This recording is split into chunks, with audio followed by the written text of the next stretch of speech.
স্বাগত জানাচ্ছি নির্বাচন নিয়ে এখন টেলিভিশনের নিয়মিত আয়োজন ভোটের ট্রেনে। পুরো এই আয়োজন জুড়ে আপনাদের সঙ্গে আছি আমি বেলায়েত হোসাইন। আজকের ভোটের ট্রেনে আমরা কথা বলবো নির্বাচনের গণমাধ্যম বিষয়ে। এ বিষয়ে আলোচনার জন্য আমাদের সঙ্গে স্টুডিওতে এসে যুক্ত হয়েছেন reporters forum for election and ডেমোক্রেসির সাবেক সভাপতি জনাব সাইদুর রহমান, একই সঙ্গে আছেন গণমাধ্যম সংস্কার কমিশনের সদস্য জিমি আমির। আমাদের সঙ্গে অনলাইনে যুক্ত হবেন ঢাকা রিপোর্টার্স ইউনিটির সভাপতি আবু সালেহ আকন। আপনাদের তিনজনকেই স্বাগত জানাচ্ছি আমাদের আজকের আলোচনায়।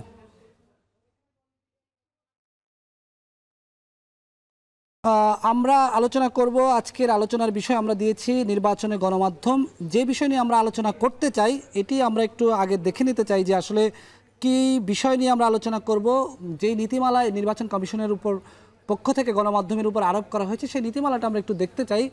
গণমাধ্যমের ভোট কেন্দ্রে প্রবেশের পর প্রিজাইডিং অফিসারকে অবহিত করে ভোট গ্রহণ কার্যক্রমের তথ্য সংগ্রহ, ছবি তোলা এবং ভিডিও ধারণ করতে পারবেন, এটি বলা হচ্ছে নীতিমালায়। একই সঙ্গে বলা হচ্ছে 2-এর অধিক মিডিয়ার সাংবাদিক একই ভোট কক্ষে প্রবেশ করতে পারবেন না এবং 10 মিনিটের বেশি ভোট কক্ষে অবস্থান করতে পারবেন না। 3 নম্বর যেই নিয়ম তারা দিয়েছে সেটি হচ্ছে ভোট কক্ষে নির্বাচনী কর্মকর্তা, নির্বাচনী এজেন্ট বা ভোটারদের কারোরই সাক্ষাৎকার গ্রহণ করতে পারবেন না। এবং আরও বলা হচ্ছে ভোট কক্ষের ভিতর থেকে কোনোভাবেই সরাসরি সম্প্রচার করা যাবে না। এর বাইরে আরও কিছু নিয়ম কানুন আছে, সেটি যদি আমরা দেখি বলা হচ্ছে ভোট কেন্দ্রের ভিতর হতে সরাসরি সম্প্রচার করতে হলে নিরাপদ দূরত্ব গিয়ে তা করতে হবে। কোনো ক্রমেই ভোট গ্রহণ কার্যক্রমে বাধার সৃষ্টি করা যাবে না। সাংবাদিকগণ ভোট গণনা কক্ষে ভোট গণনা দেখতে পারবেন, ছবি নিতে পারবেন, তবে সরাসরি সম্প্রচার করতে পারবেন না। এর বাইরে আরও বলা হচ্ছে ভোট কক্ষ হতে ফেসবুক সহ কোনো সামাজিক যোগাযোগ মাধ্যমে সরাসরি সম্প্রচার করা যাবে না। কেন্দ্রের ভোট গ্রহণ কার্যক্রম ব্যাহত হলে এমন সকল কাজ থেকে বিরত থাকতে হবে, ব্যাহত হয় এমন কার্যক্রম থেকে বিরত থাকতে হবে। এর আর সর্বশেষ যে কয়টি নিয়মকানুন আছে আমরা সেটি একটু দেখে নিতে চাই। বলা হচ্ছে ভোট কেন্দ্রে সাংবাদিকগণ প্রিজাইডিং অফিসারের আইনানুগ নির্দেশনা মেনে চলবেন। আরও বলা হচ্ছে নির্বাচন সংশ্লিষ্ট কর্মকর্তাদের কাজে কোনোরূপ হস্তক্ষেপ করতে পারবেন না। কোনো প্রকার নির্বাচনী উপকরণ স্পর্শ বা অপসারণ করতে পারবেন না। সর্বশেষ যেই নিয়মটি রয়েছে নির্বাচনী সংবাদ সংগ্রহের সময় প্রার্থী বা কোনো রাজনৈতিক দলের পক্ষে বা বিপক্ষে যে কোনো ধরনের প্রচারণা বা বিদ্বেষমূলক প্রচারণা হতে বিরত থাকবেন। আমরা দেখে নিলাম গণমাধ্যমের উপর যেসব নীতিমালা আরোপ করেছে নির্বাচন কমিশন, সেই বিষয়ে আমরা আলোচনা করব। আমি একটু শুরুতেই সাইদুর ভাই আপনার কাছে যেতে চাই। আপনি reporters forum for election and democracy আরএফএর সভাপতির দায়িত্ব পালন করেছেন এই মেয়াদের আগের মেয়াদে। তখনও এই বিষয়গুলো নিয়ে নির্বাচন কমিশন নানা কথা হয়েছে, আপনি এটা নিয়ে নানা ধরনের প্রতিবাদ করেছেন। এই বিষয়ে এখনও সেই একই ধরনের সমস্যা থেকেই যাচ্ছে, কি বলবেন এই বিষয়ে? ধন্যবাদ। আপনারা জানেন যে ইলেকশন কমিশন যে নীতিমালাটি আরোপ করেছে এটি কিন্তু এই নীতিমালা দিয়েই কিন্তু 2024-এর 7ই জানুয়ারি আমি ডামি যে বিতর্কিত ভোট সেটি কিন্তু সম্পন্ন হয়েছিল এবং আমরা প্রত্যাশা করেছিলাম যে আগামীতে যে নীতিমালাটি হবে বা হওয়ার কথা ছিল সেখানে গণমাধ্যম বান্ধব বেশ কিছু ধারা বা করবে, যেহেতু আমরা ওই সময় প্রস্তাব দিয়েছিলাম বেশ কিছু।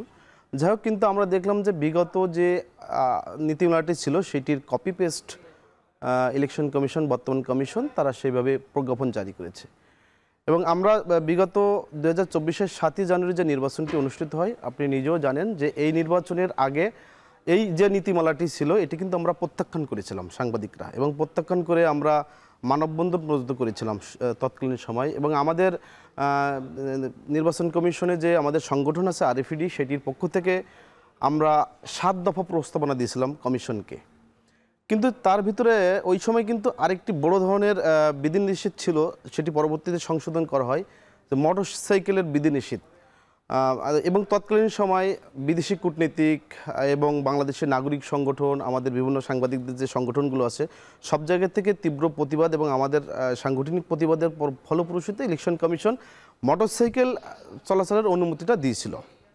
কিন্তু পরবর্তীতে যে বাকি যে ধারাগুলো, যেমন 2 জন প্রবেশ করতে পারবে, 10 মিনিটের বেশি থাকতে পারবে না, লাইভ সম্প্রচার করা যাবে না, এইগুলো কিন্তু সংশোধন করা হয় নাই। কিন্তু যখন দেখলাম যে ইলেকশনটা তারা যেহেতু একটি নির্দিষ্ট ফরম্যাটের নির্বাচন ছিল এবং একটি একপক্ষীয় নির্বাচন ছিল, সেখানে আমাদের পক্ষ থেকে যতটুকু করার সুযোগ ছিল আমরা সর্বোচ্চ চেষ্টা করেছি, কিন্তু আমরা পুরো দাবিটা বাস্তবায়ন করতে পারি নাই।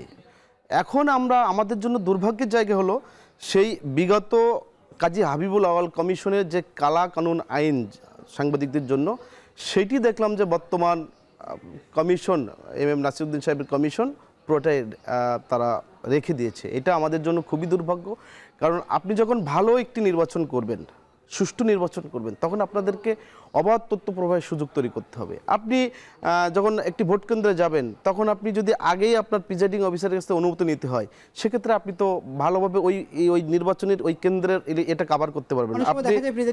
এবং আপনি নিজেও জানেন যে আপনার কাছে আসবো একটু, আমি জিমিয়া আপা আপনার কাছে আসতে চাই। আপনি গণমাধ্যম সংস্কার কমিশনের সদস্য হিসেবে দায়িত্ব পালন করেছেন। গণমাধ্যম নিয়ে আপনারা বেশ কিছু সংস্কার প্রস্তাবনা দিয়েছেন। বিশেষ করে আপনাদের লক্ষ্যই ছিল বাংলাদেশের গণমাধ্যম যেভাবে হোক স্বাধীনভাবে যেন কাজ করতে পারে, এটি আপনাদের মূল লক্ষ্য ছিল। সেখানে এই যে নির্বাচন কমিশনের এই যে আরোপিত যে নিয়মগুলো, যে ভোট কক্ষ থেকে সরাসরি সম্প্রচার করা যাবে না, প্রিজাইডিং অফিসারকে আমরা অনেক সময় দেখি যে প্রিজাইডিং অফিসার নিজেও অনিয়মের সঙ্গে জড়িয়ে পড়েন, সেই প্রিজাইডিং অফিসারকে আমাকে অভিহিত করে আমাকে ভোট কেন্দ্রে প্রবেশ করতে হবে, এই বিষয়গুলোকে কি আপনি মনে করেন যে গণমাধ্যমের স্বাধীনতার ক্ষেত্রে কোনো ধরনের হস্তক্ষেপ করা হচ্ছে? এখানে আমার মনে হয় যে দুটো বিষয় আছে। আমি যদি দেখি যে এই যে জাতীয় নির্বাচনের মতো একটি স্পর্শকাতর বিষয় এবং অনেক বড় একটি বিষয় যখন অনুষ্ঠিত হতে যাচ্ছে, তাহলে প্রথমে আমাকে এটা দেখতে হবে যে এখানে নিয়মগুলো কি আছে। কারণ এটা রাষ্ট্রের নিয়ম, বা একটা এত বড় যেহেতু একটা স্পর্শকাতর কাজ, সেখানে একটা নিয়ম আছে। যেহেতু সাংবাদিক এবং আরেকটা পোর্শনের কথা যদি আমি বলি, যে যেহেতু আমরা সাংবাদিক, সুতরাং সাংবাদিকতার কিছু জিনিস আপনাকে মানতে হবে। কারণ হচ্ছে প্রথম বিষয় হচ্ছে যে আপনার অ্যাক্সেস আছে অনেক জায়গায় যাওয়ার, যেটা 8-10 জন মানুষের নেই। কিন্তু তার মানে এই না যে আপনি এই অ্যাক্সেসটার অপব্যবহার করবেন। কারণ আপনাকে কিন্তু এটা মানতে হবে যে এখানে একটা বড় এবং খুবই জাতীয় এবং স্পর্শকাতর কাজ হচ্ছে। আমি স্ক্রিনে যতগুলো নির্বাচন কমিশন প্রদত্ত যে নিয়মগুলো আমি দেখলাম একটু আগে, তাতে আমার কাছে মনে হয়নি যে আসলে এটা পালন করা যাবে না বা সাংবাদিক বান্ধব না এটা। কারণ কথা হচ্ছে যে আপনি যখন নির্বাচন কভার করতে যাবেন, তখন আপনাকে কিন্তু পরিকল্পনা করে যেতে হবে যে আসলে সার্বিক পরিস্থিতি, দেশের পরিস্থিতি, আইনশৃঙ্খলা পরিস্থিতি, নির্বাচনের অবস্থা, ক্যান্ডিডেট, সেই কেন্দ্রের অবস্থা, সেখানে সব কিছু কিন্তু আপনি আগে থেকে প্ল্যান করে তথ্য নিয়ে যাবেন। হ্যাঁ, অবশ্যই আপনি যেটা বললেন যে অনেক সময় প্রিজাইডিং অফিসাররা দুর্নীতির সাথে জড়িত থাকেন, এটা হচ্ছে যে আমাদের ধারণাগত কথা। সব প্রিজাইডিং অফিসার দুর্নীতির সাথে জড়িত থাকবে এমন মনে তখনই করবেন যদি আপনার কাছে সেই ডাটাটা থাকে। কিন্তু জিমাপা, আমার কথা হচ্ছে যে নির্বাচন কমিশন তো আমাদেরকে একটি কার্ড দিয়ে দেয়, যে নির্বাচন কমিশন অনুমতিপত্র একটি দিয়ে দেয়। এই যে কার্ডটা পত্র থাকার পরেও কেন আমাকে আলাদা করে আবার প্রিজাইডিং অফিসারের কাছে বলতে হবে যে আমি এখানে কভার করতে চাই? এটা নিয়ে আপনি কথা বলতে পারেন যে সেই ক্ষেত্রে হতে পারে যে আপনি নির্বাচন কমিশনকে তাহলে প্রশ্ন করতে পারেন যে আপনি তো আমাকে প্রবেশের যে অনুমতিপত্রটা আপনি আমাকে দিয়ে দিয়েছেন, তাহলে কেন আমি প্রিজাইডিং অফিসারের সাথে কথা বলবো? সেটা একটা হতে পারে। কারণ আমাদের দেশে অলিখিত অনেক জিনিস থাকে যেটা আসলে মানে এটার কোনো ব্যাখ্যা খুঁজে পাওয়া যায় না। আর যেটা আরেকটা কথা, সেটা হচ্ছে যে আপনি যদি দেখেন যে শুধু বাংলাদেশেই যে এরকম নিয়ম আছে যে আপনি এরকম একটা স্পর্শকাতর জায়গায় আপনি ঘোরাঘুরি করবেন, একটা কাজের মধ্যে ডিস্টার্ব করতে থাকবেন। কারণ হচ্ছে আমাদের প্রচুর মিডিয়া, এখন ইলেকট্রনিক মিডিয়া বলেন, আপনার বিভিন্ন ধরনের মিডিয়া হয়ে গেছে। সুতরাং একজনকে যখন অ্যাক্সেস দেওয়া হয়, তখন দেখা গেল যে পিছনে আরো অনেকজন একসাথে ওই কক্ষে ঢুকে যায় এবং তখন কিন্তু একটা বিশৃঙ্খল পরিস্থিতি তৈরি হতে পারে। এবং আসবো আবারও আমি একটু আবু সালে আকন ভাই, আপনার কাছে একটু যেতে চাচ্ছি। আপনি ঢাকা রিপোর্টার্স ইউনিটির সভাপতির দায়িত্ব পালন করছেন। রিপোর্টার্সদের সবচেয়ে বড় মর্যাদার সংগঠন হিসেবে আমরা জানি ঢাকা রিপোর্টার্স ইউনিটিকে। এই যে নির্বাচন কমিশনের এই আরোপিত যে নীতিমালাটি রয়েছে, একটি ভোট কেন্দ্রে 10 মিনিটের বেশি সাংবাদিক অবস্থান করতে পারবে না, ভোট কক্ষে 2-এর অধিক সাংবাদিক ঢুকতে পারবে না, প্রিজাইডিং অফিসারকে অভিহিত করে যেতে হবে, এই বিষয়গুলোকে আপনি কিভাবে দেখছেন? জি, ধন্যবাদ আপনাকে। আমি প্রথমেই যেটা বলবো যে এটা একটা নাকে খত দেওয়ার মতো অবস্থা। মানে আমি সাংবাদিক, আমি কি করব না করব সেটা নির্ধারণ করে দেবে ইলেকশন কমিশন। এটা কি হয় নাকি? মনে করেন 10 মিনিট কেন, আমার প্রয়োজন হলে আমি একটা ভোট কেন্দ্রে আমি 1 ঘন্টা থাকবো, প্রয়োজনে আমি সারা দিন থাকবো, এটাই তো নিয়ম। আপনি দেখেন, আমরা গত 16 বছরে যে ইলেকশনগুলো দেখেছি, এখানে স্থানীয় সরকার ইলেকশন ছিল, জাতীয় নির্বাচন ছিল, প্রত্যেকটা জায়গায় আমরা কি দেখেছি? আমরা দেখেছি মানে মনে করেন রাতের ভোট, সেখানে রাতে ভোট কেটে ঢুকানো হয়েছে। দিনের বেলা দেখেছি সেখানে মানে আবার জাল ভোট দিচ্ছে। ভোটারবিহীন যে নির্বাচনটা হয়েছে, আমরা সেখানে দেখেছি কিভাবে অনৈতিকতার আশ্রয় নিয়েছে। এরপরে ডামি যে ভোটটা ছিল সেখানেও আমরা দেখেছি কিভাবে অনৈতিকতার আশ্রয় নিয়েছে, কিভাবে মানে নিজেদের মধ্যে ইলেকশন, তারপরে দেখা গেছে যে সেখানে কেওয়াজ, ভোট কাটাকাটি, জাল ভোট দেয়া। তো আমরা গণমাধ্যম কর্মীরা আমরা তো কারো শত্রুও না, কিছুও না। আমরা নির্বাচন কাভার করতে যাই যাতে সুষ্ঠু নির্বাচন হয়। আমরা কিন্তু কোনো প্রার্থীর পক্ষেও যাই না, বিপক্ষেও যাই না। তো সেই ক্ষেত্রে এই যে নিয়মগুলো আমাদের জন্য বেঁধে দেওয়া হয়েছে, এটা তো একটা কালো আইনের মতো আর কি, হ্যাঁ, যে আমাদের এর মধ্যে থেকেই কাজ করতে হবে। আসলে তো সাংবাদিকরা কোনো দরাবাধা নিয়মের মধ্যে থেকে কিন্তু কাজ করতে অভ্যস্ত না। আপনি এর আগে এই যে একটা দেয়া আছে যে গোপন কক্ষের ছবি তোলা যাবে না, তো গোপন কক্ষের ছবি আমি কি তুলবো? সেখানে স্বাভাবিকভাবে যে ভোটটা দিচ্ছে ওই ছবি তো আমার দরকার নাই। আমার ছবি দরকার যদি সেল মারা হয়, কারো পক্ষে যদি ভোট কাটা হয় সেই ছবি দরকার, এবং সেটা তো ওপেন কক্ষে কাটে না সব সময়, সেটা গোপন কক্ষেই কাটে। তো আমি যদি গোপন কক্ষের ছবিটা তুলতে না পারি, যদি এরকম ঘটনা ঘটে যে সেখানে ভোট কারচুপি হচ্ছে, তা আমি সেটা কিভাবে প্রমাণ করব যে কারচুপি হচ্ছে? তারপরে কোনো ভিডিও, ছবি এগুলো নেওয়া যাবে না। দুজনার বেশি সংবাদকর্মী ভোট কক্ষে প্রবেশ করতে পারবেন না। এটা কেন? দুজনের বেশি। আমরা কি ওখানে খোশ গল্প করার জন্য যাই নাকি? আমরা যাই ভোট কেন্দ্রে যাতে সুষ্ঠু ভোট হবে সেই জন্য। ওখানে তো গল্প গুজব করার জন্য যায় না। অফিসগুলো যে অ্যাসাইনমেন্ট দিয়ে পাঠায়, মনে করেন আপনার টেলিভিশনেরই একজন রিপোর্টার যাবেন, একজন ক্যামেরা পার্সন যাবেন, দেখা গেছে এরা তো ওখানে গিয়ে খোশ গল্প করবেন না, ওটা তো আড্ডার জায়গা না, ওটা হচ্ছে ভোটের জায়গা। ওখানে যাবেনই ভোটটা যাতে সুষ্ঠুভাবে অনুষ্ঠিত হয় সেটা নিশ্চিত করার জন্য আমি সাংবাদিক, আমার যে দায়িত্ব আছে সেই দায়িত্বটা পালন করতে যাব। অতীতে আমরা কি দেখেছি, এই যে প্রিজাইডিং অফিসার তাকে তাকে অবহিত করে যেতে হবে। তাকে অবহিত করে যাওয়াটা মানে কি? আমি তো তার কার্ড নিয়ে যাচ্ছি, আমি ইলেকশন কমিশনের কার্ড নিয়ে যাচ্ছি, আবার ওখানে গিয়ে প্রিজাইডিং অফিসারকে অবহিত করতে হবে কেন? আমরা তো এমনও ভোট কেন্দ্রে গেছি যে কেন্দ্রে গিয়ে আমরা প্রিজাইডিং অফিসারকে পাইনি। প্রিজাইডিং অফিসার ভিতর থেকে সিটকিনি লাগিয়ে রুমের মধ্যে বসেছিলেন, তো তার অনুমতি আমি কেমনে নেব বলেন? তো এই যে বিষয়গুলো আসলে সাংবাদিকতার যে স্বাধীন সাংবাদিকতা তার পথ রুদ্ধ করবে। এবং এটা আমি আবারও আপনার কাছে আসবো সালেহ ভাই, আমি আপনার কাছে আবারও আসবো। সাইদুর ভাইয়ের কাছে একটু যেতে চাই। সাইদুর ভাই, আপনি আর আমি একই কমিটিতে দায়িত্ব পালন করেছি নির্বাচন কমিশনে। আমরা সে সময় নানাভাবে প্রতিবাদ করেছি এই আইনগুলোর। আবু সালেহ আকন ভাই বলছিল এটি একটি কালো আইন, যদিও জিমি আপা এটাকে অনেকটা সমর্থন দিচ্ছেন। কিন্তু এই যে বারবারই আমরা দেখেছি যে বিগত 3টি নির্বাচনে নির্বাচন কমিশন ধীরে ধীরে ধীরে ধীরে সাংবাদিকদের উপর যত বিধিনিষেধ আরোপ করেছে, নির্বাচনে যারা আসলে অনিয়ম করে তাদের উপর সেই অর্থে নির্বাচন কমিশন শক্ত ভূমিকা নিতে পারে না। সব ভূমিকাই সাংবাদিকদের উপর নেওয়া হচ্ছে। নির্বাচন কমিশন আমরা যদি বলি যে একটি গণঅভ্যুত্থান পরবর্তী গঠিত নির্বাচন কমিশন, এই নির্বাচন কমিশন তো আসলে এখন আসার কথা ছিল না, কারণ এর আগে নির্বাচন কমিশন 5 বছর পূর্ণ করতে পারেনি। এই যে জাতির আশা আকাঙ্ক্ষার একটা জায়গা থেকে তারা আসলো, যখন মত প্রকাশের স্বাধীনতা আমরা বলছি, তখনও সেই কপি পেস্ট করে আগের নিয়মগুলোই চালিয়ে দিচ্ছে। কি আপনিও এটা নিয়ে বলছিলেন, এইটাকে কিভাবে মূল্যায়ন করবেন? আচ্ছা দেখেন, যে নীতিমালাটি তারা প্রজ্ঞাপন আকারে জারি করেছে, এটি কিন্তু একতরফা রাতের ভোট বা ডামি ভোটের একটি নীতিমালা। কারণ আপনি দেখবেন, যখন আপনি চিন্তা করবেন যে আমি জনগণকে ভোট বঞ্চিত করব, আমি গণমাধ্যমকে অন্ধকার জগতে রাখবো, তখন কিন্তু আপনাকে নানান আইন করে কিন্তু সাংবাদিকদের বেঁধে ফেলার চেষ্টা করবেন, এবং সেটিরই কিন্তু একটি প্রতিফলন এই নীতিমালা। আমরা এই নীতিমালা নিয়ে কিন্তু অনেক আন্দোলন সংগ্রাম করেছি, প্রত্যাখ্যান করেছে। আমাদের ডিজিএফআই এনএসআই দিয়ে আমাদের পরিবার পর্যন্ত হেনস্থা করা হয়েছিল, আপনি নিজেও জানেন, এই প্রতিবাদ করার জন্য। আমরা একটি গণ অভ্যুত্থানের মাধ্যমে একটি বর্তমান ফ্যাসিবাদ পতন ঘটার পরে যে সরকার আসছে বা যে কমিশন হয়েছে, আমাদের তো আসলে প্রত্যাশা ছিল যে আরও ভালো কিছু হবে। কিন্তু আমাদের দুর্ভাগ্য, আমি খোঁজ নিয়েছিলাম যে ইলেকশন কমিশনের যে নির্বাচন কমিশনার আনারুল ইসলাম, ওনার নেতৃত্বে একটি সংস্কার কার্যক্রমের কমিটি করা হয়েছে। ওই কমিটিতে বর্তমান জনসংযোগ দপ্তর থেকে পরিচালককে রাখা হয়েছিল। দুর্ভাগ্যবশত উনি আগের আইনটির কপি পেস্ট করে কমিশনে এই কমিটির কাছে দেওয়া হয়, কমিটি জাস্ট সচিবের কাছে নাম বসিয়ে ওইটাকে প্রজ্ঞাপন আকারে প্রকাশ করেছে। কিন্তু আমার কথা হলো যে কেন এটি হবে, কারণ আমরা যদি ধারাটা দেখি এখানে কিন্তু 12টি ধারা আছে এবং দেখেন প্রত্যেকটি ধারা কিন্তু স্বাধীন সাংবাদিকতার পরিপন্থী।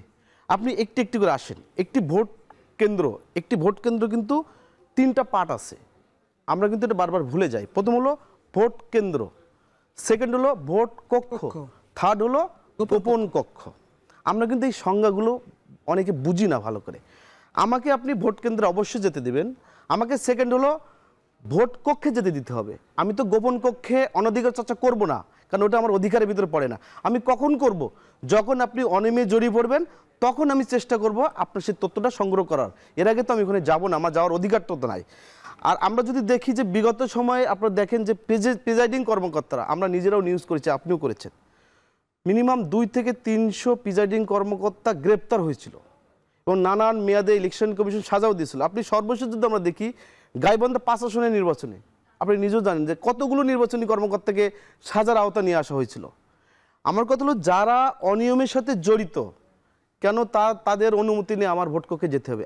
আপনি আমাকে যে কার্ডটি দিবেন ইলেকশন কমিশন থেকে, ওই কার্ডে কিন্তু 9টি বিধান আছে যা করা যাবে, 4টি বিধান আছে যা করা যাবে না, 5টি বিধান আছে। এখন আপনি আমাকে তো স্পষ্ট করে দিচ্ছেন। হ্যাঁ, এখানে প্রশ্ন আপনি প্রথমে বলেছেন যে তাহলে কেন এই নীতিমালার প্রয়োজন আছে। প্রয়োজন হলো আপনি যখন ভোট গ্রহণ কর্মকর্তাদের প্রশিক্ষণ দিবেন, তাদেরকে ব্রিফ করার জন্য নীতিমালার প্রয়োজন আছে। আপনি যখন আইন শৃঙ্খলা বাহিনীকে প্রশিক্ষণ দিবেন, তাদেরও এটি বলার বা তাদেরকে জানানোর জন্য এটি প্রয়োজন আছে। কিন্তু বিষয় হলো যে আপনি যে কার্ডটি আমাকে দিচ্ছেন সেখানে তো স্পষ্ট করে দিচ্ছেন আমি কি করতে পারবো কি পারবো না। তাহলে আমাকে নতুন করে এই বিধিমালার আপনাদের ভিতরে রাখেন, আপনারা প্রশিক্ষণের জন্য সেটি উপস্থাপন করেন। এটিকে তো আপনি ঢাকঢোক পিটিয়ে এটি বাইরে আনার কিছু নাই। কিন্তু আমাকে যদি আপনি সাংবাদিকতা করতে দেন, আমাকে যদি বলেন যে সঠিক সাংবাদিকতার প্রয়োজন আছে বাংলাদেশের এবং আগামীতে সব দলের অংশগ্রহণে একটি স্ট্যান্ডার্ড মানের বিশ্বমানের নির্বাচন যদি আমরা করতে চাই, আপনার কাছে আসবো আমি জিমিয়াপার কাছেও একটি প্রসঙ্গে যেতে চাই। তবে তার আগে আজকে আমাদের সহকর্মী মিয়া আমিরুল আজকে নির্বাচন কমিশনে যারা নিয়মিত সাংবাদিক নির্বাচন কমিশনের, তাদের সঙ্গে কথা বলেছে। বর্তমান আরএফির যারা কমিটিতে আছে তাদের সঙ্গে কথা বলেছে। আমরা তাদের বক্তব্যগুলো একটু শুনে আসতে চাই যে তারা আসলে এই নীতিমালা নিয়ে কি বলছেন।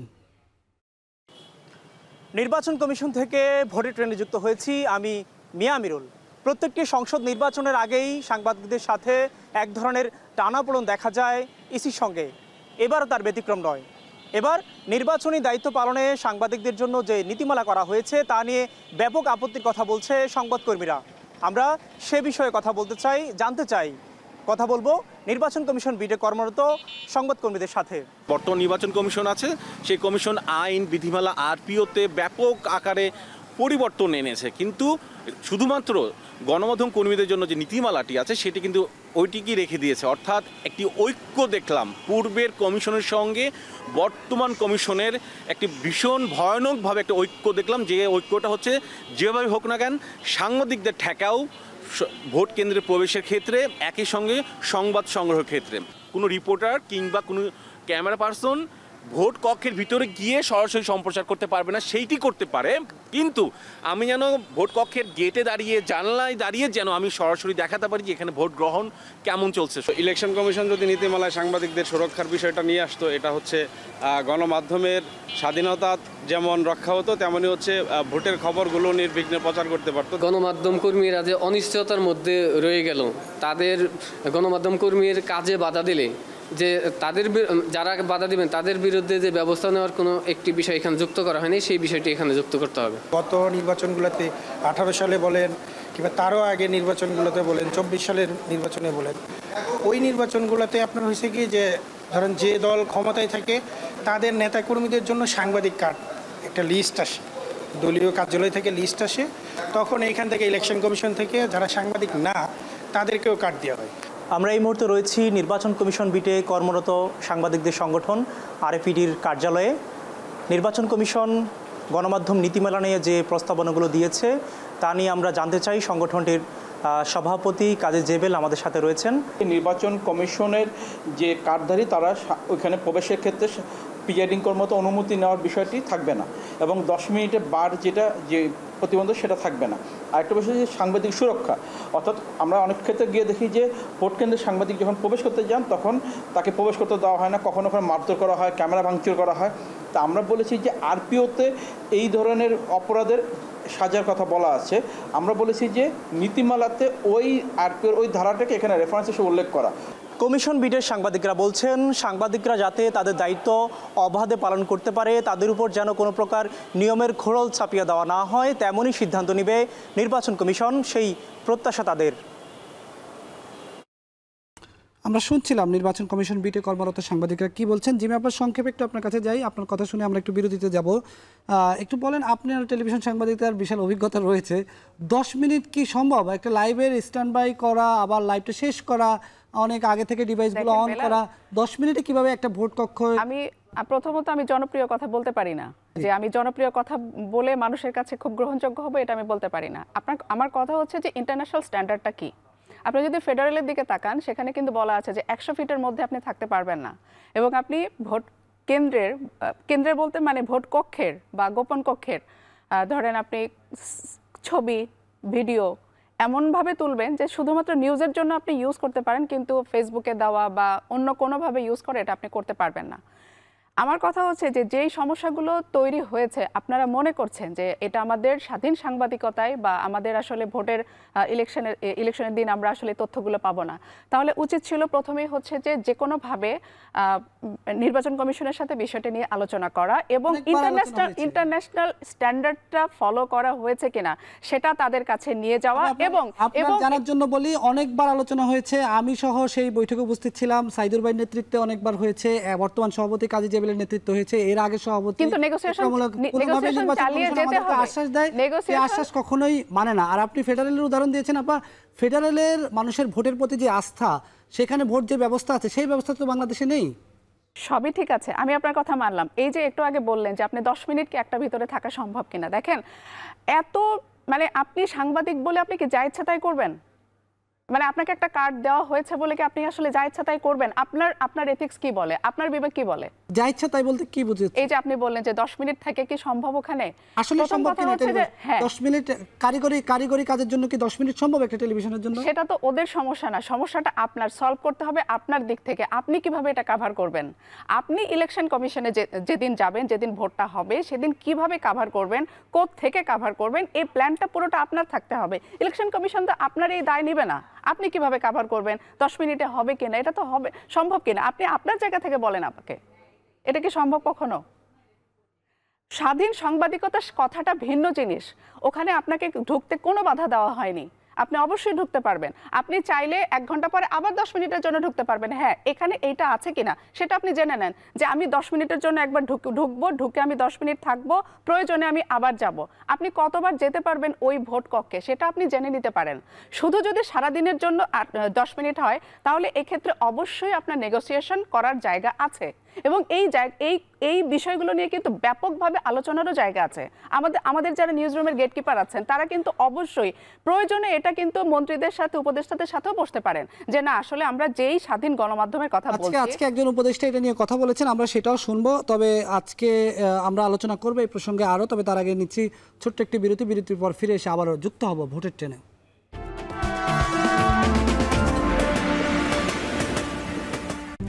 RICL TMX, যুগের পর যুগ স্থাপনা থাকে মজবুত। VRM প্রযুক্তির RICL TMX। স্বাগত আরেকবার, দেখছেন ভোটের ট্রেন্ড। আমরা কথা বলছিলাম গণমাধ্যমের উপর যে আরোপিত নীতিমালা নির্বাচন কমিশনের এই প্রসঙ্গে। তবে এই প্রসঙ্গে আমরা যখন আমাদের অতিথিদের সঙ্গে আলোচনা করছি, আমরা একটু জানতে চাই প্রান্তিক মানুষ যারা ভোটার তারা আসলে গণমাধ্যম নিয়ে কি ভাবছেন, তাদের কি ভাবনা সাংবাদিকদের দায়িত্ব পালন নিয়ে। চট্টগ্রাম থেকে আমাদের সহকর্মী ফয়সাল করিম কথা বলেছেন প্রান্তিক মানুষের সঙ্গে। গত জুলাইয়ে নির্বাচনের সংবাদ সংগ্রহ নিয়ে গণমাধ্যম কর্মীদের জন্য নতুন এক নীতিমালা প্রকাশ করেছে নির্বাচন কমিশন। এইসব নীতিমালার মধ্যে বেশ কিছু ইতিবাচক পরিবর্তন যেমন হয়েছে, তেমনি বেশ কিছু নীতিমালা নিয়ে চলছে নানা আলোচনা সমালোচনা। বিশেষ করে প্রিজাইডিং অফিসারের অনুমতি নিয়ে সংবাদ সংগ্রহ, ছবি কিংবা ভিডিও ধারণ, 10 মিনিটের বেশি একটি কক্ষে অবস্থান করতে না পারার নির্দেশনা কিংবা লাইভের ক্ষেত্রে নানা বিধিনিষেধ অসন্তোষ তৈরি করছে গণমাধ্যম কর্মীদের মধ্যে। নতুন নীতিমালা নিয়ে চট্টগ্রামের সচেতন ভোটার ও গণমাধ্যম কর্মীরা কী ভাবছেন তাই আজ জানার চেষ্টা করব। ছাত্র জীবন থেকে দেখছি ভোটগুলাতে যাদের পেশি শক্তি আছে, যাদের টাকা পয়সা আছে, এরাই ভোটে জিতে আসে। পরিষ্কার পরিচ্ছন্ন হতে হবে ভোট গ্রহণ পদ্ধতিটা, যাতে করে কোনো মানুষের মনে সংশয়টা না থাকে। সাংবাদিকদের ক্ষেত্রে যেটি করা হয়েছে যে 10 মিনিটের বেশি ভোট কেন্দ্রে থাকতে পারবে না, এটা আমার কাছে মনে হয়েছে এই জিনিসটা গণমাধ্যম কর্মীদের সাথে আরেকটু আলোচনা করে সিদ্ধান্ত নেওয়া যেতে পারে। সুষ্ঠু, অবাধ ও সুন্দর একটি নির্বাচন হবে সেটি আমরা সবাই আশা করি। কিন্তু যে নীতিমালার কথা আমরা দেখতে পাচ্ছি সেই নীতিমালাতেই দেখা যাচ্ছে আসলে সাংবাদিকদের নিয়ন্ত্রণ করার একটি কৌশল আমরা দেখতে পাচ্ছি। প্রথমে আপনাকে নির্বাচন কমিশন একটা অনুমোদন দিবে, পরে আপনি দেখা গেল আরেকটা অনুমোদন নিতে হবে প্রিসাইডিং কর্মকর্তা থেকে। এখন ধরেন আপনি যখন গেলেন কেন্দ্রে তখন খুবই ব্যালট বক্স চুরি হয়ে যাচ্ছে।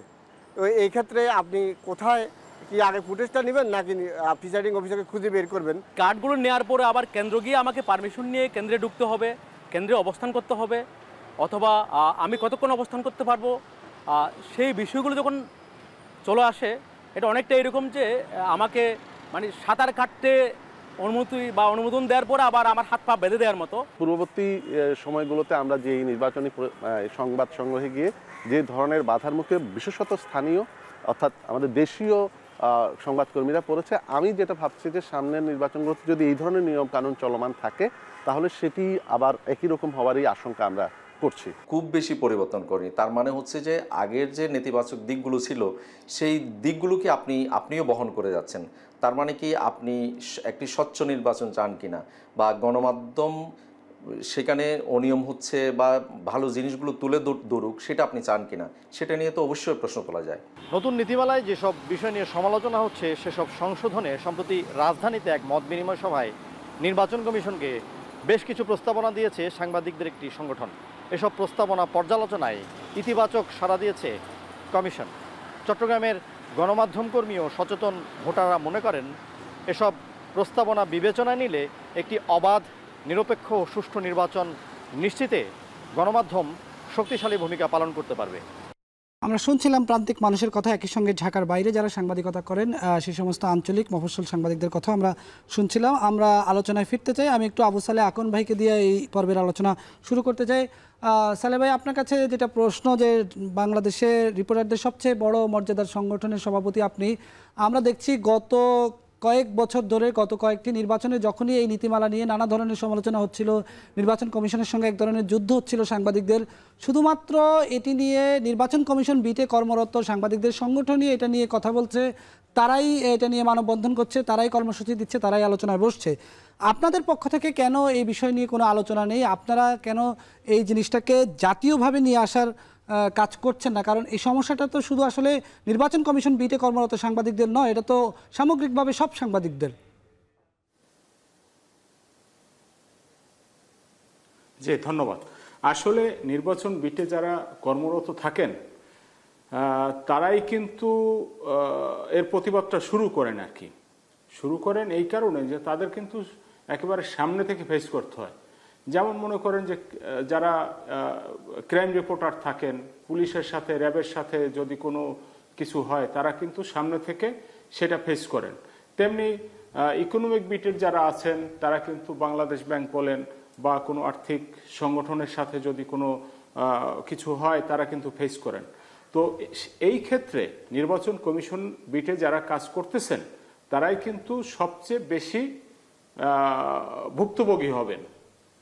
আর আমরা যারা অন্যান্য বিটে আছি আমরা হয়তো নির্বাচনের দিন আমাদের যেদিন ডিউটি পড়বে সেদিন আমরা এটা ফেস করব, কিন্তু অন্যান্য সময় কিন্তু করব না। তো এটা তারা যেটা করছেন এটা আমাদের পক্ষ থেকে ধন্যবাদ আমরা আগেও জানিয়েছি, এখনো জানাচ্ছি। তাদের সাথে আমরা আছি, মানে আমরা তো সব একই। তো তাদের কাজটা হচ্ছে অগ্রভাগে, আমরা তাদের সাথে আছি, এটাই হচ্ছে স্বাভাবিক। আর বিষয়টা হচ্ছে যে গত 3টা নির্বাচনে কিন্তু মানুষ ভোট দিতে পারে না জাতীয় নির্বাচনে। সেই ক্ষেত্রে মানুষের ভোটের কিন্তু এবার একটা আগ্রহ আছে। তো প্রধান উপদেষ্টা থেকে শুরু করে যারা আছেন সবাই কিন্তু বলছেন যে একটা অবাধ সুষ্ঠু নির্বাচন হবে, যেটা বাংলাদেশে ইতিহাস হয়ে থাকবে। এবং সেই ক্ষেত্রে যদি এই সাংবাদিকদেরকে বাধা দেওয়া হয় তাহলে সেটা যে বাংলাদেশের ইতিহাস হবে সেটা না হতে পারে।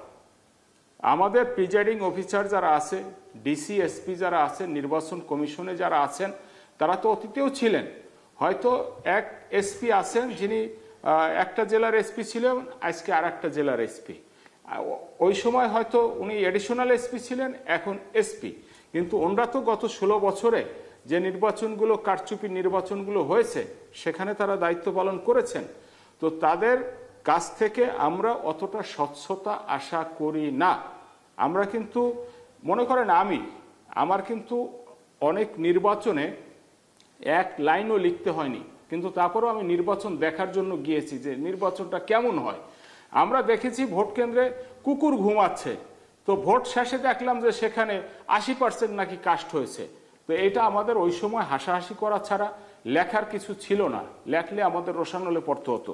তো আমরা চাই না ওইরকম কোনো পরিস্থিতি। আমরা যেটা স্বচ্ছভাবে হবে সেটাই আমরা তুলে ধরবো। আমরা কাউকে হেয় করতে যাব না। আমরা যেটা সত্য সেটাকে সত্যই বলবো, যেটা মিথ্যা সেটাকে মিথ্যাই বলবো। জি, ধন্যবাদ। জিমি আপা, আপনার কাছে একটু আসি। আপা, বলা হচ্ছে 10 মিনিটের বেশি কেন্দ্রে সাংবাদিক অবস্থান করতে পারবে না। আপনি জানেন যে সারা বাংলাদেশে প্রায় 45,000-44,000 ভোট কেন্দ্র আছে। তো বাংলাদেশে তো আসলে এত সাংবাদিক নেই যে প্রত্যেক ভোট কেন্দ্রে একাধিক সাংবাদিক হয়ে যাবে, 10 জন সাংবাদিক হয়ে যাবে, ভোট কেন্দ্রে গিয়ে কোনো ডিস্টার্বিংয়ের অবস্থা তৈরি হবে। আমার নিজের অভিজ্ঞতাও বলে না যে আসলে সাংবাদিকরা গিয়ে সেখানে, হ্যাঁ কখনো কখনো হয় যখন হেভিওয়েট কোনো প্রার্থী ভোট দিতে যায় তার ছবিটা নেওয়ার সময় অনেক সময় একটু চাপাচাপি হয়। কিন্তু আমার কথা হচ্ছে যখন কোনো কেন্দ্রে গিয়ে আমরা দেখব যে একটা অনিয়ম হচ্ছে, ভোট রিগিং হচ্ছে, জাল ভোট হচ্ছে, কিংবা ভোট কাটাকাটি হচ্ছে, সেখানে কি কাটাকাটির এই ছবি, এই যে জাল ভোটের ছবি আমরা 10 মিনিট দেখাবো, এরপরে আমরা নিয়ম মেনে চলে আসবো, বিষয়টা কেমন? সরি, এর আগে আমি আপনাকে বললাম যে আমি কিন্তু এখনো জানি না যে এই 10 মিনিটটা কি সারাদিনে 10 মিনিট কিনা। যদি সারাদিনে 10 মিনিট না হয়ে থাকে, যদি আপনি একটা নির্দিষ্ট পর ওখানে যেতে পারেন, তাহলে এটা নিয়ে আমার কোনো বক্তব্য নাই যে ঠিক আছে। আর যদি না আপনি সারাদিনের জন্য আপনি 10 মিনিট শুধু থাকতে পারবেন, তাহলে এটা নিয়ে আমার কথা আছে অবশ্যই। কারণ হচ্ছে 10 মিনিটে আসলে কিছু হবে না। আমি যেহেতু মানে রিপোর্টার ছিলাম, বিশেষ করে টিভি রিপোর্টার ছিলাম, সুতরাং আমি জানি যে একটা ক্যামেরা রোল অন করতেই এটা অনেক সময় চলে যায় এবং বিভিন্ন ফ্রেমিংয়ের ব্যাপার থাকে, সেটা ঠিক আছে। আর সেই ক্ষেত্রে আমার জানতে হবে, বা আমি জানি না আপনারা জানেন কিনা, যে সারাদিনে যদি এটা 3-4 বার হয় তাহলে আপনি সময় পাচ্ছেন 40 মিনিট বা 50 মিনিট বা 1 ঘন্টা সময় পাচ্ছেন। এটা কিন্তু একেবারে কম সময় না। যদি এটা হয়ে থাকে তাহলে এই সময়ের মধ্যে কিন্তু আপনি অনেক কিছু অবজার্ভ করার কথা। এখানে আরেকটা বিষয় আমি ছোট্ট করে বলে রাখি যে সাধারণত বাংলাদেশের সংবাদ মাধ্যমগুলো অনেক সময় কিছু আনারি রিপোর্টার ফিল্ডে পাঠায়, কারণ জাতীয় নির্বাচনের মতো এত এক্সপেরিয়েন্স জায়গায় আপনি যদি আনারি কাউকে পাঠান, সে কিন্তু মানে খুব দ্রুত একটা জিনিস চট করে ধরতে পারবে না। সুতরাং আপনি যখন এরকম একটা সেন্সিটিভ জায়গায় যাচ্ছেন, অবশ্যই আপনাকে কিন্তু ব্যাকগ্রাউন্ড করে যেতে হবে, আপনাকে অনেক পড়াশোনা করে টোটাল বিষয়টা জেনে যেতে হবে। আপনি সারাদিনে কয়টা কেন্দ্র ঘুরতে পারবেন? 2টা 3টা, সর্বোচ্চ 4টা, কিন্তু আসলে 4টা পসিবল হয় না। সেক্ষেত্রে এখানে একটা ব্যাপার থাকে যে আপনি ওই কেন্দ্রের ব্যাপারটা যদি জানেন, প্রিজাইডিং অফিসার থেকে শুরু করে আপনি যদি টোটাল গ্রাউন্ড ওয়ার্কটা করে যান, আপনার জন্য ওখানে অনেক ইজি হবে। কারণ আপনি কিন্তু ভোটের কেন্দ্রে সারাদিন থাকতে পাচ্ছেন। ভোট কেন্দ্রে আপনি গেলেন, ভোট কক্ষে আপনি ঢুকলেন, বের হলেন। এখানে আরেকটা ব্যাপার, সেটা হচ্ছে যে গোপন কক্ষের ছবি তো কোথাও তোলা হয় না, কোথাও তোলার অনুমতি নাই। গোপন কক্ষের ছবি আমরা কখনো তোলার চেষ্টাও করি না। হ্যাঁ, কিন্তু সেটাও বলা হচ্ছে যে না, মানে আমাদের নাকি গোপন কক্ষ, এরকম কোনো দাবি উপস্থাপন করিনি বা সাংবাদিকদের পক্ষ থেকে দাবি বলা হচ্ছে। এখন এই যে 10 মিনিট, তাহলে গেল যে আপনি যদি সারাদিনে কয়েকবার যেতে পারেন তাহলে আপনি একটা সময় পাচ্ছেন। আর যদি না যেতে পারেন, তাহলে আমার কথা হচ্ছে যে অবশ্যই এই বিষয়টা নিয়ে বারবার প্রেসার দেওয়া উচিত, কথা বলা উচিত। আর আরেকটা যেটা বলেন, আমি আরেকটা ছোট্ট করে বলে নেই, সেটা হচ্ছে যে সারা বাংলাদেশে 45,000 ভোট কেন্দ্র এবং আপনি বলছেন এত সাংবাদিক নেই। এখন কথা হচ্ছে যে আমাদের এই মুহূর্তে 36টা বা 40টা হচ্ছে যে টিভি, এরপরে হচ্ছে লোকাল প্রতিনিধি, তারপরে পত্রিকা, অনলাইন, রিসেন্টলি ইউটিউব হয়েছে, এরকম হয়েছে। সুতরাং এবং একটা টিভি রিপোর্টারের সাথে একটা ক্যামেরাম্যান যায়, দুইজন ওখানে যায়। আপনি যদি 5 জন লোকও যান এবং সেই ঘরটা যদি অনেক ছোট হয়, সেখানে স্বাভাবিকভাবেই সাফোকেশনটা তৈরি হবে। আর সবচেয়ে বড় কথা, আপনি মাথায় রাখবেন, আপনি কিন্তু এমন পেশায় আছেন যেই পেশায় আপনার বিবেচনাটা অনেক বেশি হতে হবে, এবং ওটাও মাথায় রাখতে হবে, এবং আপনাকে মানে একটা স্কোপ ব্রেকিংও বের করতে হবে। এই জায়গাটা সম্পূর্ণ আপনার জায়গা। জি, ধন্যবাদ আপনাকে। সাইদুর ভাই, আপনার কাছে প্রশ্ন আসতে চাই যে আসলে আপনার অভিজ্ঞতা কি বলে যে আসলে এই ধরনের নিয়ম কানুন নির্বাচন কমিশনের মাথায় কি শুরু থেকেই চলে আসে, নাকি কারো দ্বারা নির্বাচন কমিশন প্রভাবিত হয়ে এই ধরনের সিদ্ধান্তগুলো নেয়? অনেক ক্ষেত্রে আপনি তো অনেকগুলো বৈঠক কভার করেছেন, বৈঠকের ভেতরে দেখেছেন, আমরা অনেক সময় দেখি যে ডিসিএসপিরা নির্বাচন কমিশনকে এই ধরনের সিদ্ধান্ত নিতে তারা চাপ প্রয়োগ করে অনেক সময়, বা তারাই বলে। তো সেক্ষেত্রে তো আসলে যারা অনিয়ম করে তারাই সাংবাদিকরা যাতে কেন্দ্রে না যেতে পারে সেই ধরনের পরিবেশ তৈরি করার চেষ্টা করে। কি বলবেন এই বিষয়ে? দেখেন, আমি আমার পূর্ব অভিজ্ঞতার আলোকে আমি কিছু বিষয় আপনাদের বলি। সেটি হলো যে 2008 সালের 29 ডিসেম্বর যে নির্বাচনটি হয়েছিল, ওই ইলেকশনে কিন্তু সাংবাদিকদের এত বাধা নিষেধ ছিল না। আমরা যদি বাধা নিষেধের মূল জায়গাটি আসি, তাহলে আমরা দেখব কিন্তু 18 সালের রাতের ভোট থেকে কিন্তু আমাদের শুরু হয়েছে যাত্রাটা। আপনারা দেখবেন যে 18 সালের রাতের ভোটের পরবর্তীতে ভোট কেন্দ্রের যে তালিকা প্রস্তুত করা হতো, নির্বাচন ভোট গ্রহণ কর্মকর্তাদের তালিকা, এগুলো কারা প্রস্তুত করত? গোয়েন্দা সংস্থা, তারপর ডিসিএসপিরা। এটা কিন্তু ইলেকশন কমিশনের ফাংশন ছিল না, আপনি নিজেও তো জানেন। বর্তমান কমিশন কিন্তু তাদের হাতে সেই কর্তৃত্বটা নিয়ে এসেছে। আপনি আরপিও সংশোধন করতেছেন, আপনার আরও যে ইলেকশন মানে ভালো নির্বাচনের জন্য নানান ধরনের আইনি আপনি সংশোধন নিয়ে আসছেন, কিন্তু প্রশ্ন হলো আপনার ভালো খবর খারাপ খবর এগুলো প্রচার কারা করবে? সাংবাদিকরা। তাদেরকে যদি আপনি হাত পা বেঁধে দেন, বেঁধে দিয়ে যদি বলেন সাঁতার কাটতে, তাহলে কি সে সাঁতার কাটতে পারবে? আজকে আমরা যে 2014 5 জানুয়ারি একতরফা নির্বাচন হলো, 18-30 ডিসেম্বর রাতের ভোট হলো, 2024 7 জানুয়ারি ডামি ভোট হলো, কারা এটি বাংলাদেশে ইস্টাবলিশ করেছে? সাংবাদিকরাই। কারণ সাংবাদিকরাই নানানভাবে তাদের তথ্যগুলো জাতির সামনে কেউ না কেউ এটা প্রকাশ করেছে। আগামীতে আমরা যেহেতু একটি ঐতিহাসিক পট পরিবর্তনের পরবর্তী একটি নির্বাচন হবে, সবার প্রত্যাশা ভালো একটি ইলেকশনের জন্য, কিন্তু আমরা কিন্তু শুধুমাত্র 10 মিনিট এবং 2 জন সাংবাদিক ভোটকক্ষে এটির ভিতরে কিন্তু সীমাবদ্ধ আছি। আমাদের কি আরও কয়েকটি বিষয় আসতে হবে। আপনি দেখেন, আমরা গোপন ভোটকক্ষে যাব না, আমরা ভোটকক্ষে যেতে চাই। আমাকে লাইভ সম্প্রচার আপনি করতে দেবেন না, আমাকে কি সামাজিক যোগাযোগ মাধ্যমে এই প্রশ্নটা নিয়ে আমি একটু আবু সালে আকন ভাইয়ের কাছে একটু শেষবারের মতো যেতে চাই। শেষ প্রশ্ন আপনার কাছে, আমার কাছে সাইদুর ভাই প্রশ্নটা উত্থাপন করেছেন। বলা হচ্ছে যে সামাজিক যোগাযোগ মাধ্যমে লাইভ করা যাবে না। আপনি জানেন যে এখন শুধু টেলিভিশন নয়, প্রত্যেকটি পত্রিকারও কিন্তু সামাজিক যোগাযোগ মাধ্যমে ফেসবুক পেজ বলি, আমরা ইউটিউব চ্যানেল বলি, সব আছে। তো আমি যখন টিভিতে লাইভ দিব, এই লাইভটা কিন্তু স্বয়ংক্রিয়ভাবে সামাজিক যোগাযোগ মাধ্যমে লাইভ হবে। সেখানে নির্বাচন কমিশনের এই বিধিনিষেধটাকে আপনি কিভাবে দেখছেন যে সামাজিক যোগাযোগ মাধ্যমে কোনো লাইভ করা যাবে না? আসলে ওনারা, আমার যেটা মনে হয়, ওনারা অনেক কিছু না বুঝেই এই আইনগুলো করেছেন। ডিজিটাল যে প্ল্যাটফর্ম, এই সম্পর্কে আমার মনে হচ্ছে ওনাদের কোনো ধারণা নেই। আমি যেটা মনে করি, ওনারা এখনো 60-এর দশকে আছেন, 60-এর দশকে 70-এর দশকে আছেন, যে ওই সময় যেভাবে হতো, একটা ছবি তোলা হতো, কিছু রিপোর্ট লেখা হতো, সেটা আছে, সেটার ভিতরেই ওনারা আছেন। ডিজিটাল প্ল্যাটফর্মে সাংবাদিকতার যে ধরন পরিবর্তন হয়েছে, এটা আমার মনে হয় ওনারা এটা বুঝতে পারেননি, বা বুঝলে ওনারা এটা ইগনোর করতেছেন। আপনি দেখেন, এখন পত্রিকা বলেন, টেলিভিশন বলেন, এর সাথে সাথে ডিজিটাল যে প্ল্যাটফর্মটা আছে, যেটাকে আমরা সামাজিক যোগাযোগ মাধ্যম বলি অনেক ক্ষেত্রে, ফেসবুক বলেন, ইউটিউব বলেন, এটা কিন্তু অনেক শক্তিশালী, এখন অনেক শক্তিশালী। তো সেইটাকে আপনি কিভাবে ইগনোর করবেন বলেন? সামাজিক যোগাযোগ মাধ্যমে প্রচার করা যাবে না, এটা তো হবে না। কেননা প্রত্যেকটা পত্রিকার এবং টিভি চ্যানেলের ফেসবুক পেজ আছে, ইউটিউব যে প্ল্যাটফর্মটা সেটা আছে, তো সেটা তো থাকতেই পারে, থাকতেই হবে, কেন এখন তো সব ডিজিটালাইজড। তো আপনি আগের সেই অবস্থা চিন্তা করলে তো হবে না। জি, ধন্যবাদ আপনাকে আবু সালেহ আকন ভাই। আমরা আমাদের সঙ্গে যুক্ত হয়ে কথা বলার জন্য আপনাকে অসংখ্য ধন্যবাদ জানাচ্ছি। দর্শক, এই পর্বে নিচ্ছি আরেকটি বিরতির পর ফিরে এসে আমরা যুক্ত হব আমাদের দুজন অতিথির সঙ্গে।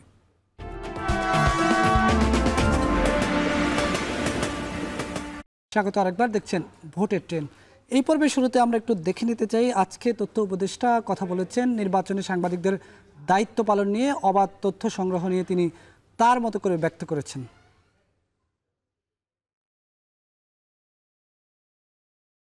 নির্বাচনকালীন সময়ে একই বিষয় যে আসলে আমাদের দরকার হচ্ছে আমাদের তথ্যের প্রবাহ, বিশেষ করে এখন তো বিভিন্ন ধরনের আগের মতো একটা দুইটা পত্রিকা বা বিটিভি এবং বেতার এরকম ব্যবস্থা নাই, বরং ডিজিটাল মিডিয়া আসছে।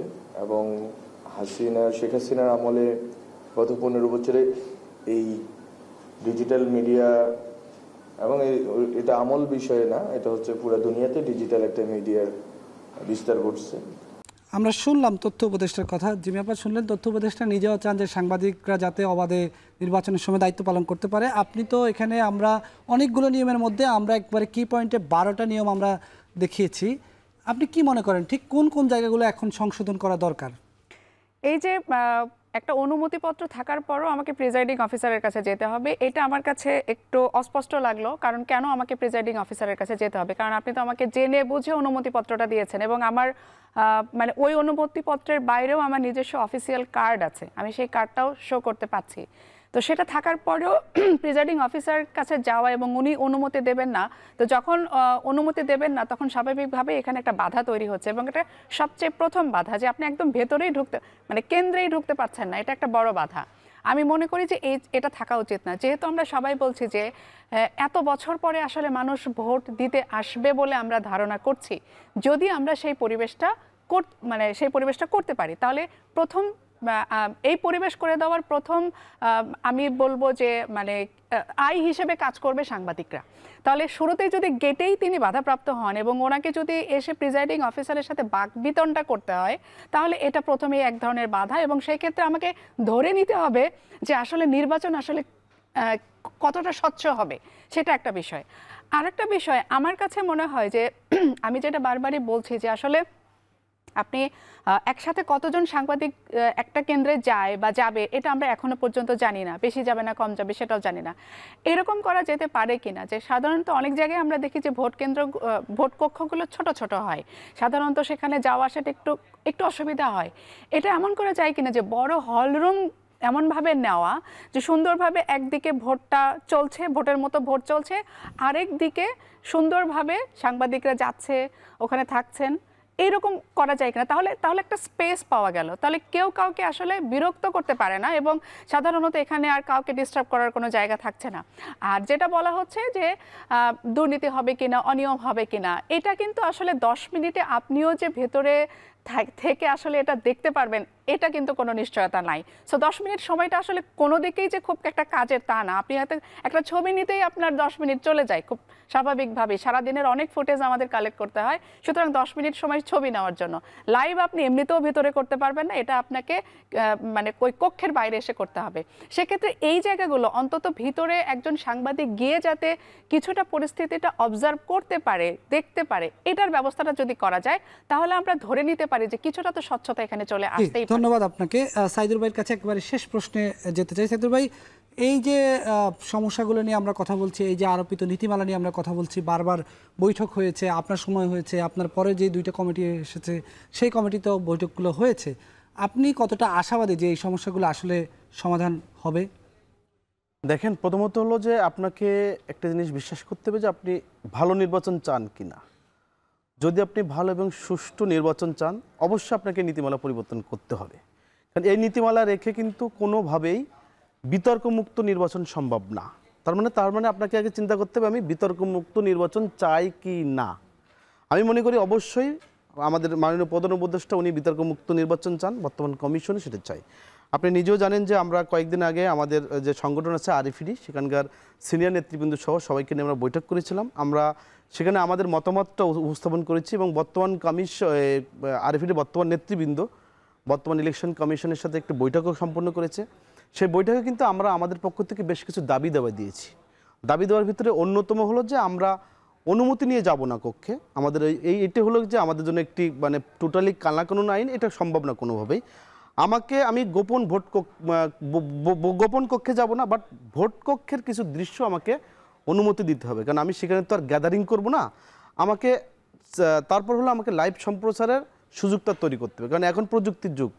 আমার মাল্টিমিডিয়া যে পরিমাণ প্রত্যেকটা হাউজের আছে, সেখানে যদি আমি কোনোভাবে এটি ব্যারিয়ার সৃষ্টি করি তাহলে কিন্তু আমার সাংবাদিকতার এক ধরনের বাধা সৃষ্টি হবে। আপনি যদি সব জায়গায় আমরা যদি চিন্তা করি যে আমাদের যে 2 জন সাংবাদিকতার জায়গায় আমরা বলছি যে না, আমি 2 জন এবং 10 মিনিট, এখানে আমরা 5 জন দেন, সব 5-এর অধিক দেন, কারণ 5 জন সাংবাদিক যথেষ্ট। আর আবার যে কথাটা বললেন যে অডিটোরিয়াম করে, এটা আসলে আগামী ইলেকশনে আপনি নিজেও জানেন 48,000 ভোট কেন্দ্র হবে, কোনোভাবে অডিটোরিয়াম বেস এভাবে ভোট কেন্দ্র স্থাপন করা সম্ভব না, কারণ আমাদের অনেক জায়গায় মাদ্রাসা বা বিভিন্ন ভাঙাচোরা প্রতিষ্ঠানে আমাদের ভোট কেন্দ্র করা লাগে। আমাদের প্রথমত হলো সিদ্ধান্ত নিতে হবে যে আমরা ভালো ইলেকশন চাই কিনা। যদি আমি ভালো ইলেকশন চাই, অবশ্যই নীতিমালার একটা পরিবর্তন আনতে হবে। ধন্যবাদ আপনাদের দুজনকে আমাদের সঙ্গে আলোচনায় যোগ দেওয়ার জন্য। একই সঙ্গে ধন্যবাদ জানাচ্ছি আবারও আবু সালেহ আকন ভাইকে, ঢাকা রিপোর্টার্স ইউনিটির সভাপতি। তিনিও আমাদের সঙ্গে আলোচনায় যোগ দিয়ে গুরুত্বপূর্ণ মতামত তুলে ধরেছেন। দর্শক, এই ছিল আজকের ভোটের ট্রেনের আয়োজন। সাথে থাকার জন্য ধন্যবাদ।